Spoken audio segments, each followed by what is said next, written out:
வணக்கம்.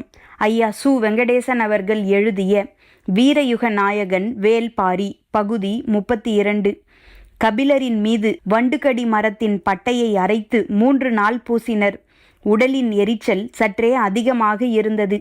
இப்படி தொடர்ந்து பூசினால் கை கால்களிலுள்ள முடிகள் கருகிவிடப் போகின்றன என்றார் கபிலர்.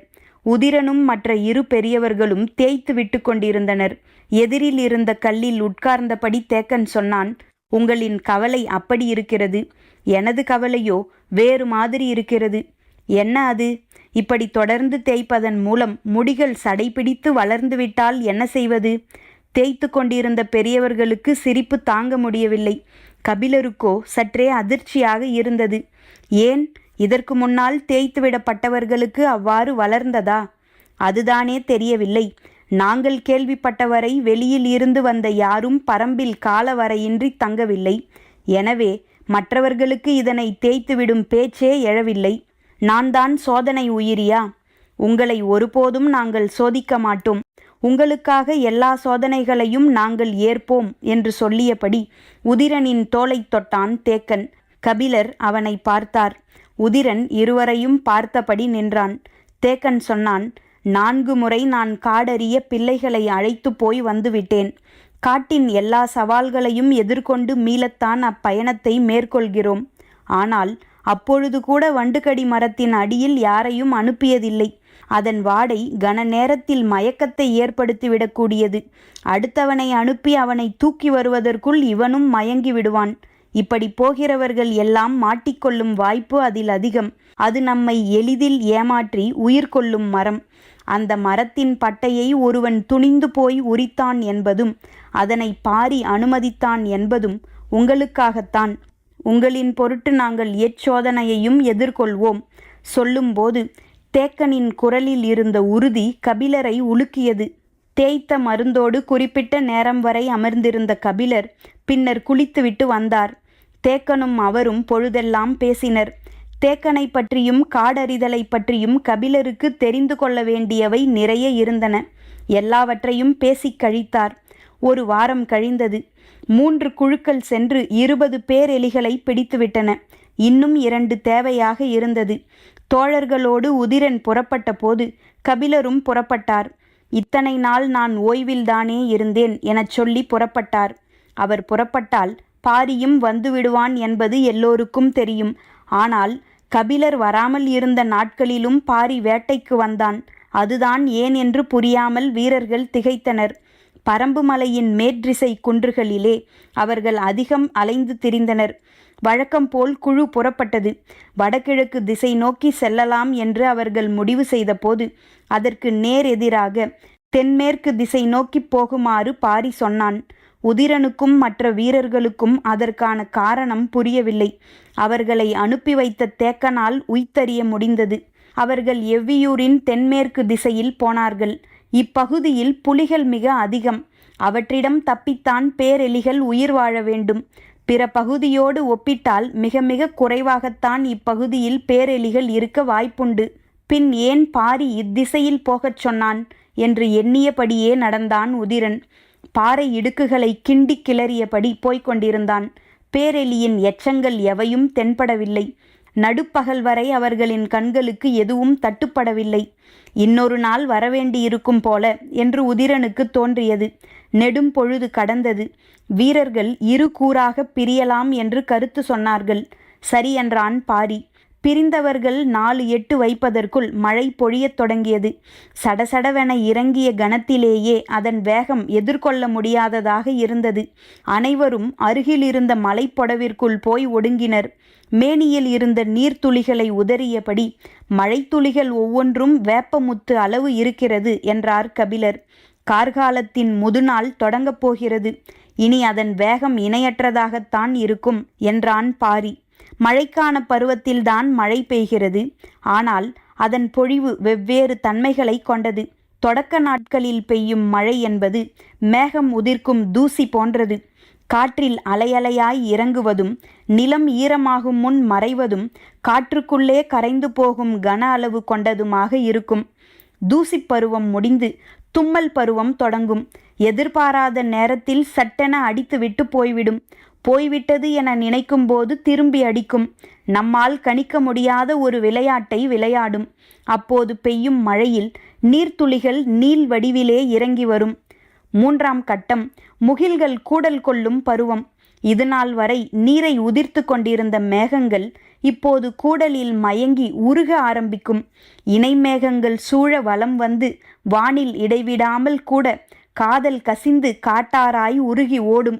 மழைத்துளிகள் வேப்பமுத்து அளவினை கொண்டிருக்கும். 4ஆம் பருவத்தில் மோகம் கொண்ட முகில்கள் தரை வந்து தங்கும். நிலம் வானுக்குள் நுழையும். மரத்தின் உச்சிக்கிளை மேகத்தின் வெளிப்புறம் நீண்டிருக்க வேரில் மழை நீர் பாய்ந்தோடிக் கொண்டிருக்கும். அது இயற்கையின் அதிசய காலம். வானுக்கும் மண்ணுக்கும் இடையில் இருக்கும் ஏணி விலகிக்கொள்ள மேகக்கூட்டம் மரம் செடி கொடிகளுக்கிடையே மீனைப் போல நீந்திப் போகும். ஒருவரை ஒருவர் பிடித்தும் விலகியும் கரைந்தும் உருகியும் காதல் கொள்ளும் காலம். இதுவே கார்காலத்தின் முதுநிலை பருவம். இப்போது அது தொடங்கியிருக்கிறது. இறங்கிய மழை இரவு வரை நிற்கவில்லை. குகையை விட்டு வெளிவரும் எண்ணமே பிறக்கவில்லை. முன்னிரவில் குறையத் தொடங்கிய மழை நள்ளிரவில்தான் நின்றது. வீரர்கள் பின்னிரவானதும் இருவேறு குழுக்களாக பிரிந்து போகலாம் என்று முடிவு செய்தார்கள். நாம் எந்த குழுவோடு போவது என்று கபிலர் சிந்தித்து கொண்டிருக்கையில் பாரி அவரை அழைத்தபடி குகையை விட்டு வெளியேறினான். அவர்கள் பேரெலியை பிடித்து வந்து சேரட்டும், நாம் வேறொரு திசை வழியே போவோம் என்றான். பாரியின் இந்த முடிவை எதிர்பார்க்காத கபிலர் சற்றே திகைத்தபடி பின்னால் நடக்கத் தொடங்கினார். மேகத்தை கொட்டி தீர்த்த வானம் விண்மீன்களால் பூத்து கிடந்தது. தேய் நிலவு கொடி போல் மெலிந்திருந்தது. மெல்லிய நீல நிற வெளிச்சம் தரையில் பரவி கிடக்க கபிலரை அழைத்து கொண்டு பாரி மலைமுகட்டை நோக்கி நடந்தான். எங்கும் நீரோடும் ஓசை கேட்டுக்கொண்டே இருந்தது. வண்டுகடி மரப்பட்டையை தேய்த்ததால்தான் உங்களை துணிந்து அழைத்துச் செல்ல முடிகிறது என்று சொல்லியபடி பாறையின் மீதேறி நின்று பார்த்தான். ஒளிரும் எண்ணிலடங்கா விண்மீன்களை கொண்டு வானம் வித்தை காட்டிக் கொண்டிருந்தது. அவர்களுக்கு நேர் எதிரில் வடிவு கொண்டு வளைந்திருந்தது கார்த்திகை விண்மீன் கூட்டம். விண்மீன் பார்த்து திசை அறிந்தபடி முன் நடந்தான் பாரி. தொடர்ந்து வந்த கபிலரிடம் கேட்டான், அவ்விண்மீன் கூட்டத்தை கவனித்தீர்களா? எதை கேட்கிறாய்? கார்த்திகை கூட்டத்தையா? ஆம், பார்த்தேனே என்றார். பாரி வேறெதையும் கேட்காமல் அமைதியாக நடந்து சென்றான். கபிலரும் பாரியை தொடர்ந்து நடந்து வந்து கொண்டிருந்தார். அவருக்கு பாரியின் கேள்வி உறுத்தி கொண்டிருந்தது. இதை ஏன் கேட்டான் பாரி? கார்த்திகை கூட்டம் பற்றி நமக்கு என்னவெல்லாம் தெரியும் என பேசி பார்க்க நினைத்தானோ என்று தோன்றியது. பெருங்கணியர் திசைவேழரிடம் உட்கார்ந்து நாள் கணக்கில் கார்த்திகை விண்மீன் கூட்டத்தை பற்றி பேசியது நினைவுக்குள்ளிருந்து அலையலையாய் மேலெழுந்து வந்தது. கபிலர் பாரியை நோக்கி கேட்டார், கார்த்திகை விண்மீன் கூட்டத்தை பற்றி எதையோ கேட்க வந்து நிறுத்தி கொண்டாயே, ஏன்? கார்த்திகை விண்மீன் கூட்டத்தை பற்றி பாரி கேட்கும் விளக்கத்துக்கு விடை சொல்லும் ஆர்வத்திலிருந்துதான் கபிலரின் கேள்வி பிறந்தது. இவ்வழகிய விண்மீன் கூட்டம் கபிலரை மிகவும் கவர்ந்தது. ஒவ்வொரு மாதத்திலும் அதன் நகர்வை பற்றி மிக நுட்பமாக தெரிந்து வைத்திருந்தார். அதனையெல்லாம் பாரியிடம் பகிர்ந்து கொள்ளும் ஆர்வமே அவரை உந்தி தள்ளியது. முன்னால் நடந்தபடி இருந்த பாரி கேட்டான், அவ்விண்மீன் கூட்டத்திற்கு கார்த்திகை என்று பெயர் சூட்டியது யார் தெரியுமா? கேள்வி கபிலரை திடுக்கிடச் செய்தது. நடுங்கி நின்றார் கபிலர். தாக்குதலை கடந்து வார்த்தை மேலெழவில்லை. நேரங்கழித்தே சொல் வெளிவந்தது. என்ன கேட்டாய்? அவ்விண்மீன் கூட்டத்திற்கு பெயர் சூட்டியது யார் என கேட்டேன். பதில் இருக்கட்டும். இப்படி ஒரு கேள்வியே ஒருபோதும் எனக்கு தோன்றவில்லையே. திசைவேழருக்கு கூட இக்கேள்வி தோன்றி இருக்காது என்றே நினைக்கிறேன். விண்மீன்கள் பற்றி எண்ணற்ற கேள்விகள் கேட்டுள்ளேன். உன் ஐயங்கள் தீரவே தீராதா என்று திசைவேழர் பலமுறை சலித்து கொண்டுள்ளார். ஆனாலும் இப்படி ஒரு கேள்வி ஏன் இதுவரை எனக்கு தோன்றவில்லை? திசைவேழருக்கு இது பற்றி தெரிந்திருந்தால் என்னிடம் அவர் அதை பகிர்ந்து கொண்டிருப்பார். அவருக்கும் தெரியாதென்றே நினைக்கிறேன். எண்ணங்கள் ஓடியபடி இருக்க பேச வார்த்தையின்றி தடுமாறினார் கபிலர். எதுவும் பேசாமல் வருகிறீர்களே, ஏன்? உனது கேள்வி ஆதிகாலத்தை பற்றியதாக இருக்கிறது. மனிதன் பொருளின் மீது மொழியை பொருத்தத் தொடங்கிய காலத்தை பற்றி நீ கேள்வி கேட்கிறாய். நாங்கள் தற்காலத்துக்காரர்கள். மனிதர்களை ஆசானாக ஏற்று கற்று வளர்ந்தவர்கள். இயற்கையை 2ஆம் நிலைக்கு கொண்டு சென்று விட்டோம். எங்களது கற்றல் முறை ஆழமற்றதெனத் தெரிகிறது. பதிலுக்காக சொற்களை தேடினார் கபிலர். கேட்டபடி நடந்து கொண்டிருந்த பாரி பெரும்புலவர் விடை சொல்லாமல் விளக்கம் சொல்வது ஏன்? விடை சொல்லாவிட்டால் விட்டுவிடும் கேள்வியை நீ கேட்கவில்லை. நான் விடை சொல்ல முடியாததற்கான சரியான காரணத்தை முன்வைக்க முடியவில்லை என்றால் உனது கேள்வி எனது அறிதலின் அச்சையே நொறுக்கிவிடக்கூடியது. அதனால்தான் எனக்குள் இப்பதற்றம் உருவாகிவிட்டது என்று நினைக்கிறேன். மழை நின்ற நள்ளிரவில் நீரோடைகளின் சலசலப்பில் மயக்கும் இளநீல ஒளியில் நிலம் பூத்து கிடக்க மின்னிச் சிரிக்கும் விண்மீன் கூட்டத்தை பார்த்தபடி பாரி சொன்னான். கார்த்திகை விண்மீன் கூட்டத்தை கண்டறிந்து பெயர் சூட்டியவன் முருகன். எதிர்பாராத பதிலாக இருந்தது. நடையை நிறுத்தினார் கபிலர். முருகன்தான் இவ்விண்மீன் கூட்டத்திற்கு பெயர் சூட்டினான் என்று எப்படி சொல்கிறாய்? சற்றே சிந்தித்த பாரி, நீங்கள் பச்சை மலைத்தொடரில் ஏறத் தொடங்கிய முதல் நாளில் நாக்கருத்தான் புற்களை கடக்கும்போது நீலன் உங்களுக்கு முருகனின் கதையை சொன்னான் அல்லவா? ஆம். அவன் கதையை எத்துடன் முடித்தான்? அது எனக்கு தெரியாது. சந்தன வேங்கையின் மீது பரன் அமைத்து முருகனையும் வள்ளியையும் அதில் தங்க வைத்த எவ்வி அதன்பின் குடில் திரும்பி பூண்டு பானத்தை கலக்கி கொடுத்து யாரையும் அப்பக்கம் போக விடாமல் செய்தான் என்பது வரை எனக்கு நினைவிருந்தது. தனைமயக்கி மூலிகையை கொடுத்ததால் அதன் பிறகு அவன் சொன்ன கதைகள் எவையும் எனக்கு நினைவில்லை. நேரெதிரே கார்த்திகை விண்மீன் ஒளி வீசிக் கொண்டிருந்தது. அதனை பார்த்தபடி நடந்து கொண்டிருந்த பாரி மீதி கதையை சொல்லத் தொடங்கினான். பச்சை மலையில் யானை பள்ளத்தின் தென்திசை முகட்டில் தனித்திருந்த வேங்கை மரத்தின் மீது சந்தனக்கட்டை கொண்டு சிலாக்கொடியால் பிணைத்து கட்டிய பரன் விட்டு மறுபகல் இறங்கினர் முருகனும் வள்ளியும். ஆணும் பெண்ணும் தங்களை அறியத் தொடங்கிய தலைநாள் இரவது. இவ்விரவின் குணம் பல பருவங்களுக்கும் நீடிக்கும். இயற்கையின் எல்லா மாற்றங்களின் வழியேயும் தங்கள் இணையின் மீதான காதலை நெய்யத் துடிக்கும் உயிராற்றல் பெருகியபடி இருக்கும். காதல் அறியும் பொழுதுதான் அடுத்த இடத்துக்கு அழைத்துச் செல்லும். அறியாதவன் அதுவே காதல் என்று நின்று விடுவான். காதலின் அழைப்பை ஏற்று இருவரும் செல்லத் தொடங்கினர். கார்காலத்தின் தூசிப்பருவம் தொடங்கியது. காற்றில் மெல்லிய சாரல் மிதந்து வந்து வள்ளியின் முகத்தில் நீர் பூசிச் சென்றது. அவள் கை கொண்டு அதனை துடைக்காமல் நடந்தாள். முருகன் முன்னால் சென்று கொண்டிருந்தான். மேகத்தின் தூசி இருவர் மீதும் விடாமல் படர்ந்தது. இக்கானகத்தில் எம்மலர்களுடனும் ஒப்பிட முடியாத பேரழகு கொண்டு மிளிர்ந்தது வள்ளியின் முகம். பார்வையை விலக்கி நடக்க முடியாது என்று முருகனுக்கு தோன்றியது. தனது விரல் கொண்டு அவளது முகத்தை துடைக்க எண்ணினான். அப்போது வள்ளியின் கைகள் முருகனின் முகத்தை துடைத்து கொண்டிருந்தன.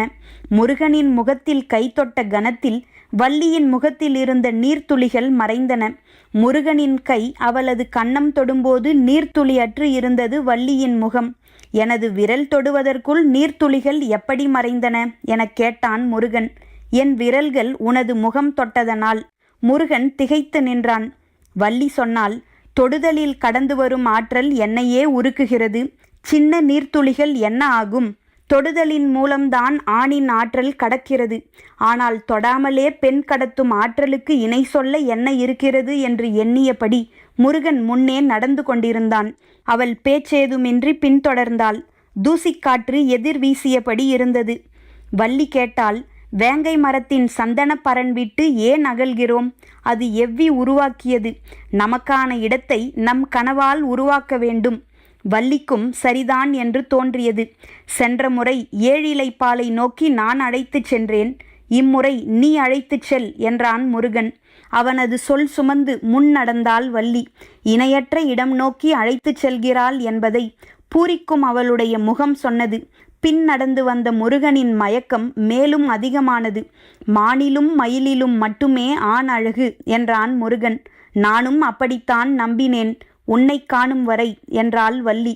இருவரும் வெட்கம் கலைந்து சிரித்தனர். தூசிக்காற்று நின்று பொழிந்தது.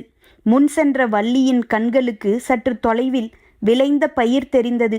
அதன் அருகே போனால் யானை படுத்துறங்கும் அளவு நிலத்தில் அப்பயிர்கள் விளைந்திருந்தன. அந்த கதிரை கைகளால் உருவியபடியே வள்ளி சொன்னாள், இது அரிதான நெற்பயிர். அன்னம் அழகிய அரிசி என்று இதனை சொல்வோம். மற்ற பயிர்களெல்லாம் பசியை போக்கும். ஆனால் இது மட்டும்தான் பசி நீக்குவதோடு உடலை மலர வைத்து சுகம் தரும். மனம்தான் பெரும்பாலும் மகிழ்வை உணர்கிறது. உடல் தேவையை மட்டுமே உணர்கிறது. ஆனால் இப்பயிர்தான் உடலை மகிழவும் வைக்கும். சொல்லிக்கொண்டே கைப்பிடி அளவு கதிர் பறித்து உள்ளங்கையில் வைத்து கசக்கி அதனை முருகனுக்கு கொடுத்தாள். முருகன் அதனை வாங்கி உட்கொண்டான். ஏற்கனவே என் உடலும் மனமும் மகிழ்வால் திணறிக் கிடக்கின்றன.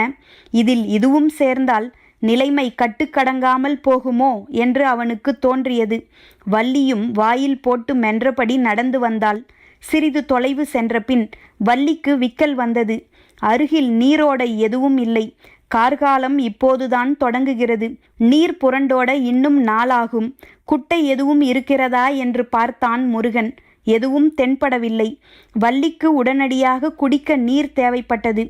ஆனால் அவ்விடம் கிடைக்காது என தெரிந்தது. அருகிருந்த சிறு பாறையின் மீதேறி நாற்புறமும் பார்த்த முருகன் ஒரு திசை நோக்கி ஓடினான்.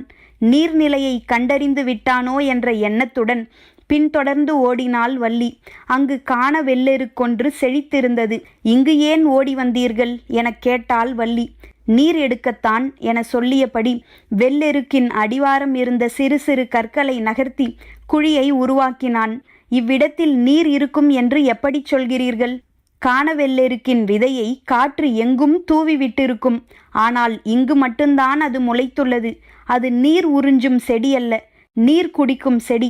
அதிக நீர் இருப்பதால் தான் இவ்விடத்தில் வளர்ந்திருக்கிறது. சொல்லிக்கொண்டே கற்களை விலக்கி குழியை ஆழப்படுத்தினான். வெள்ளெருக்கின் வேர் 2 முழத்தை தாண்டாது. எனவே அந்த அளவுக்குள் தான் நீர் இருக்க வேண்டும் என்று முருகன் சொல்லும் போதே பாறையின் இடுக்கில் கசிந்தோடியது நீர். 2 கைகளையும் அதன் அடியில் நுழைத்து நீர் அள்ளி பருகினாள் வள்ளி. நீரின் குளிர்ச்சி உடலெங்கும் பரவியது. முருகன் சொன்னான், மண்ணுக்குள் நீர் இருப்பதும் மனதிற்குள் நீ இருப்பதும் முகம் பார்த்தால் தெரியாதா என்ன? குளிர்ச்சி நீரின்றியும் பரவியது. முருகன் மீண்டும் சொன்னான், காதல் சற்றே தலைகீழானது. நீர் இருக்கும் இடத்தில் தழைக்கும் வேர் அல்ல, வேர் இருக்கும் இடத்தில் சுரக்கும் நீர். சொல்லிக்கொண்டே சிறு கற்களை குழி நோக்கி நகர்த்தி மூடினான் முருகன். வள்ளி மீண்டும் நடக்கத் தொடங்கினாள். அவள் அழைத்துச் செல்லும் இடம் காண முருகனுக்குள் பேரார்வம் மேலெழுந்தபடி இருந்தது. அவர்களின் கண்படும் தொலைவில் பன்றிக் கூட்டம் ஒன்று எதிர் சென்றது. இருவரின் கண்களும் அதனை பார்த்தன. நான் விரட்டிச் சென்று அம்பெய்திய பன்றிக் கூட்டம் இதுதானா என கேள்வி எழுந்தது முருகனுக்கு. இவற்றை விரட்டி வந்ததால்தான் நான் வள்ளியை கண்டேன். எனக்கு காதலை தந்த இவற்றுக்கு நான் அம்பெய்தி காயத்தை அல்லவா தந்துள்ளேன் என தோன்றியது. சட்டென பின் திரும்பி ஓடினான் முருகன். வெள்ளெருக்கஞ்செடியின் அடிவாரத்தில் மூடிய கற்களை மீண்டும் கிளறி அகற்றி பன்றிகள் நீர் அருந்த வழி செய்துவிட்டு ஒதுங்கினான். பன்றிக்கூட்டம் நீர் நோக்கி நகர்ந்தது. அதன் குவிவாய் நீர் தொட்டு உறிஞ்சின. பார்த்து கொண்டே வள்ளியின் அருகில் வந்தான் முருகன். அவள் கேட்டாள், இவற்றின் முதுகில் செந்தாது படிந்திருப்பதை பார்த்தீர்களா? இவற்றின் உடலில் காயம் இருக்கிறதா என்பதைத்தான் எனது கண்கள் தேடின. வேறெதையும் நான் கவனிக்கவில்லை. கார்காலத்தில் முதலில் மலரும் செங்கடம்பு மலரத் தொடங்கிவிட்டது. அம்மர அடிவாரத்தில் உதிர்ந்து கிடக்கும் மஞ்சள் பாவிய செந்நிற பூக்களின் மீதுதான் இவை படுத்தெழுந்து வருகின்றன. அதனால்தான் இவற்றின் மேலெல்லாம் செந்தாது ஒட்டி இருக்கிறது. அவள் சொன்ன பிறகுதான் அதனை கவனித்தான். உடலில் இருக்கும் மயிர்கால்களில் செந்தாது பூசியிருந்தது. ஒன்றினை ஒன்று உரசியபடி நீர் அருந்த குழி நோக்கி முண்டின. பார்த்து கொண்டே வள்ளி சொன்னாள், மரத்திலே மாலை போல தொங்கும் செங்கடம்ப மலரெடுத்து உனது மார்பில் சூடும்படி அவை எனக்கு சொல்கின்றன. அது கொத்துப்பூ. அதை எனது மார்பில் சூடுவதை விட உனது கூந்தலில் சூடுவதுதான் அழகு. அக்கொத்துப்பூவின் இதழ்கள் எவ்வளவு அசைத்தாலும் உதிராதது, அசையா மனம் கொண்டது. அதனால்தான் உனது மார்பிற் சூட ஆசைப்படுகிறேன். உதிராத பூக்களை எனது மார்பிற் சூட ஏன் ஆசைப்படுகிறாள் என முருகன் நினைத்து கொண்டிருக்கும் போது வள்ளி சொன்னால், அசைத்தால் உதிராதது, அனைத்தாலும் உதிராதல்லவா? முருகன் திகைத்தான். செங்கடம்பின் அடிவாரத்தில் மனம் புரண்டு எழுந்தது. நீள்வாய் கொண்டு நீருறிஞ்சும் ஓசை பின்னணியில் கேட்டுக்கொண்டிருந்தது. மனம் அதனை நோக்கி தாவியது. நான் கூந்தலில் சூடுவது ஒருவருக்கானதாகிறது, நீ மார்பில் அணிவது இருவருக்கும் ஆனதாகிறது. சொல்ல நினைக்கும் சொற்களை சொல்லாமலே நடந்தாள் வள்ளி. சொல்லாத சொற்களை சுவைத்துதான் காதல் வளர்கிறது. வெள்ளெருக்கின் வேர் போல மனதின் ஆழத்தில் இருந்து நீர் குடித்து பழகியது காதல். அதற்கு சொல்ல மலர்வாய் தேவையில்லை. அதனினும் ஆழ்ந்த அன்பை குடித்து வளரவே வாய்முகப்பின் ஈரிதழ்களும் சுரந்து கொண்டிருக்கும் போதே அருந்திக் கொண்டிருக்கும் அதிசயத்தை இதழ்கள் நிகழ்த்தி கொண்டிருந்தன. முருகனின் மனதில் மலர்ந்தது சொல். நான் அகழ்ந்து கண்டறிந்ததை நீ அனைத்து கண்டறிந்தாய். நான் கண்டறிந்தது ஒருவருக்கானது, நீ கண்டறிந்தது இருவருக்கும் ஆனது. சொல்லாத சொல்லேந்தி இப்பொழுது முருகன் நடந்து கொண்டிருந்தான். முன் நடந்த வள்ளி பாறை இடுக்குகளின் வழியே உள் நுழைந்தாள். இருட்பிளவின் வழியே எங்கே அழைத்துச் செல்கிறாள் என்று சிந்தித்தபடியே பின்தொடர்ந்தான் முருகன். ஒரு பெரும் பாறையின் முனை திரும்பினாள் அவள். பின்னால் வந்தவன் அதே போல பாறை கடந்ததும் முனை திரும்பினான். திரும்பிய கணத்தில் அவன் கண்கள் பார்த்த காட்சி அவனை அசையவிடாமல் அப்படியே நிறுத்தியது. இமை கொட்டாமல் பார்த்தான் முருகன். தான் வாழ்வில் இதுவரை பார்க்காத ஒன்றை. பரம்பின் குரல் ஒலிக்கும்.